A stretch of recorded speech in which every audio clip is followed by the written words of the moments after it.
Hey, I wonder if Dr. Romano's still here today. Ahoy, Dr. Romano! I'm still studying on my DAT. What are you up to over here? Come on over. I'd like to show you a really good problem I made for the DAT group. Okay, Dr. Romano. If you look at this first problem where I'm going to do a sequence, I'm going to be taking 2 propanol and I'm going to be treating it with a witch's brew. This witch's brew includes oxalyl chloride, that's a weird name, oxalyl chloride, DMSO, and a tertiary amine, this being triethylamine. Those 3 compounds are going to be used to form A. Once I get A, I'm going to hit it with LDA, and then once I form that product, I'm going to then treat it with this conjugated cycloketone and then hydrolyze it to get D. Now, as a good rule of thumb, if we can name all the steps, what we're going to do, we should have no problem understanding it. Now, the first thing this first reaction is an oxidation, and it's going to be what we call the swern. And if you look over here, as you can see, the swern is simply going to oxidize the OH group into the ketone group here. Then from A to B, I'm going to use LDA to remove off the alpha hydrogen, and we form the enolate. Now, that enolate is going to act as a nucleophile, and we're going to add it to this compound, which is the cycloketone.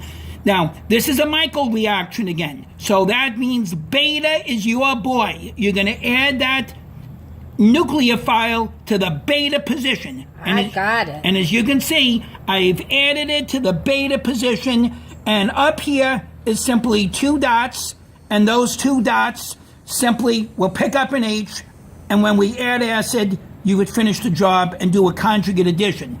Now, if you went back to here, these are the 4 steps that we did. We did an oxidation by swern, then we deprotonated the ketone with LDA. Got it. Then I did a cyclo addition. That was the Michael. And then I did an acid quench. Now, before we end, I'll just show you how I ended up doing that Michael again. This is a very important question for the DAT. And as you can see, the nucleophile, here it was the enolate, attacks the beta position, and this moves out. And once you did that, as you can see, all we got to do is quench it, meaning add a proton, and that will pick it up and protonate it, and then that would be our final product. But the Michael reaction, we have quite a lot of these in the Destroyer. This is a must-have reaction, and you got to put that in your toolkit. Dr. Romano, you seem to like Michael and swern a lot. I noticed you talk about those 2 guys. These reactions are very important when we build things like steroids or we're making larger compounds, and they're very important. These are what we call carbon-to-carbon bond-forming reactions. So things like Diels-Alder, Claisen, Robinson, all these type of reactions, Wittig, are all reactions we use to form carbon-to-carbon bonds. But usually a swern, that's not to form a carbon-to-carbon bond, but the swern is an oxidation. But the others are used to form carbon-to-carbon bonds. All right, good day to you, and I'll see you again for the next clip. Okay, good day to you, sir. Have a great day. Jeez, that man never stops working.